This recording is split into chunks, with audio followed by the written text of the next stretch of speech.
des employés qui ont été sélectionnés.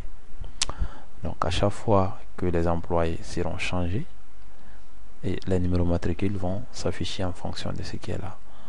Bon, si on veut récupérer le numéro de téléphone aussi de ces mêmes employés, cette fois-ci on va copier cette formule, la formule qui nous a permis de récupérer le numéro matricule. Nous allons coller dans le numéro de téléphone ici, on met CTRL V. Alors nous allons regarder simplement le rang du numéro de téléphone. Je crois que le numéro de téléphone se trouve dans la 4e colonne du tableau employé. Regardez, la première, deuxième, troisième, 4e colonne du numéro employé. Voilà. Donc là déjà, nous avons récupéré le numéro de téléphone. Et les taux horaires, nous pouvons chercher la position. Donc 1, 2, 3, 4, 5, 6, 7, 8. Et voilà, 7. Donc la 7e colonne, c'est la 7e colonne se trouve le taux horaire de l'employé. Donc il suffit simplement donc, de venir ici dans la barre de formule, on met CTRL V et cette fois-ci là où il y a 2 on met 7, on fait entrer. Voilà. Et maintenant à partir de là, lorsqu'on veut pointer, c'est très simple. On a essayé de récupérer la liste déroulante des TMAV. En fait, c'est des abréviations que nous avions eu à récupérer ou à partir du menu ici. Nous avions récupéré là la liste des choix à partir du menu qui va nous permettre prochainement de faciliter le pointage au niveau du journal. En fait, partout, on va mettre M ou AI. Ça va nous permettre prochainement de pointer les gens. Voilà. De pointer les employés. Ceux qui viennent travailler ou ceux qui ne viennent pas. Donc, par exemple, lui, il est malade. Donc, il a été pointé comme malade. Et donc, si quelqu'un est malade, le principe de la base, c'est quoi? C'est de mettre la durée du temps accordé pour le guérissement de la maladie. En fait, si on lui donne 2 jours, 5 jours, 6 jours, il faut préciser. Donc, on met 4 par exemple. Et les 4 jours, on demande le nombre de jours payés dans ces 4 jours. Si ces 4 jours sont pris en compte pour le paiement ou pas, donc on peut le préciser.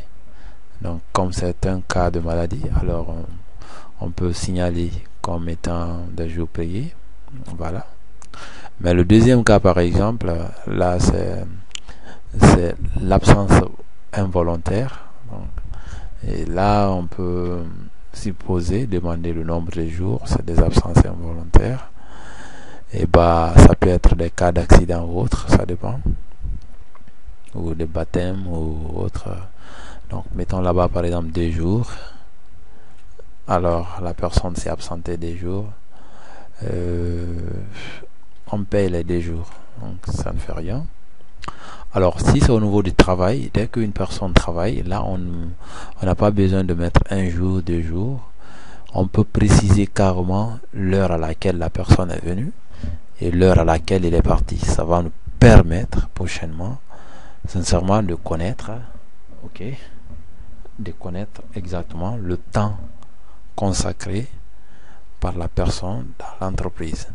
En fait, nous aurions carrément son volume horaire dans le mois et c'est en fonction de son volume horaire qu'il sera payé. Alors ici, travailler, on suppose par exemple qu'il est venu à 8h et il est parti à 15h. Voilà. Et le cas ici aussi, on suppose qu'il vient à 12h et il repart à 17h. Voilà. Bien. Donc là c'est ok. Ça veut dire que lorsqu'on veut pointer quelqu'un qui est venu travailler, on se focalise sur 2 heures. Mais lorsqu'on veut pointer quelqu'un qui a demandé une permission, que ce soit une permission d'un cas de maladie, d'un cas de formation, d'un cas involontaire, ainsi de suite. Et là, on utilise les jours carrément. Voilà. Et nous allons voir donc comment calculer, comment ressortir les jours payés au niveau du salaire de base de l'employé pour que le bulletin soit bien calculé. Là, parce que nous avions essayé de définir ici que dans la journée, dans une journée, il y a 8 heures de travail. Donc ça veut dire que lorsqu'on dit que la personne a perdu une journée, mais c'est une journée payée, ça veut dire que on doit supposer que la personne a fait 8 heures de travail. Voilà. Donc c'est une journée payée normalement. Bien, donc pour calculer le salaire de base par jour, ok, le salaire de base par jour, c'est très simple. Nous allons simplement poser une condition. Voilà, une condition. Nous allons dire quoi? Parce que là, si c'est avec simplement des heures, il suffit simplement de faire la différence des heures. En fait, l'heure de départ moins l'heure travaillée, nous aurons le volume horaire multiplié par son taux horaire, ce qui va donner le salaire de base par jour. Mais lorsque les jours payés sont inclus, cette fois-ci, il faut poser la condition si. Donc, on va poser si, ici. Nous allons dire égal si. Alors, nous allons dire que si, ici, vous faites au niveau du contrôle, si là est égal à t, voilà, est égal à t, donc t, ça veut dire travail. Donc, si c'est égal à t, que ça nous fait l'heure de départ, ok, moins l'heure travaillée. Mais ça, on le met entre parenthèses. Là, c'est ce qu'on va multiplier. Ce qu'on va multiplier par le taux horaire. Donc, multiplier par son taux horaire. Qui est là. Ça nous donne le salaire de base. Ok? Ça, c'est si c'est T. Mais au cas contraire, si ce n'est plus T, alors ça nous prend le nombre de jours tenus en compte. C'est-à-dire, c'est le nombre de jours supposés comme payés. Ok? Le nombre de jours supposés comme payés, si c'est 4 jours, si c'est 1 jour, si c'est 2 jours, supposés comme payés, alors multiplié par simplement le taux horaire, multiplié par le nombre d'heures travaillées par jour. Ok? Donc on va multiplier ça par le taux horaire. Voilà. Donc si c'est 1 jour multiplié par le taux horaire, ça fait 20 000.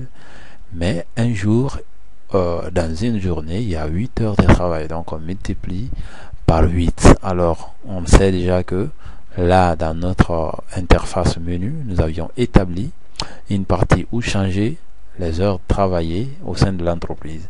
Ça peut être 6 heures, ça peut être 7 heures. C'est pourquoi en fait, j'ai réservé cette partie au niveau du menu pour pouvoir personnaliser. Ça dépend de l'entreprise. Et là, nous allons mettre $ ici, ce qui va permettre de fixer la cellule. Ok. Alors, il suffit de faire entrée. On va voir. Non, pas entrée. Alors, nous allons fermer la parenthèse pour dire que là, la condition est terminée. On fait sur entrée. Vous allez voir que là, les calculs vont bien s'effectuer. Déjà, vous allez remarquer que dans un premier temps, il y a le taux horaire qui est multiplié par le nombre de jours et en même temps multiplié par le coefficient, en fait, le nombre d'heures. Voilà. Donc, si on veut, on peut reprendre un peu la partie. Nous allons dire que là, c'est le nombre de jours multiplié par le taux horaire multiplié, n'oubliez pas, par le nombre d'heures par jour, et on fait entrer. Et voilà, donc ça c'est calcul. Donc il suffit de ne pas oublier et fixer donc cette cellule. Voilà. Il faut toujours fixer cette cellule avec le $. Vous faites entrer. Et là prochainement, vous allez voir que le calcul va mieux se faire. Donc là, c'est carrément les 4 jours payés qui sont calculés ici à 640. Et là, c'est 560, ainsi de suite. Voilà. Donc là, c'est la date de pointage et nous allons donc se limiter ici pour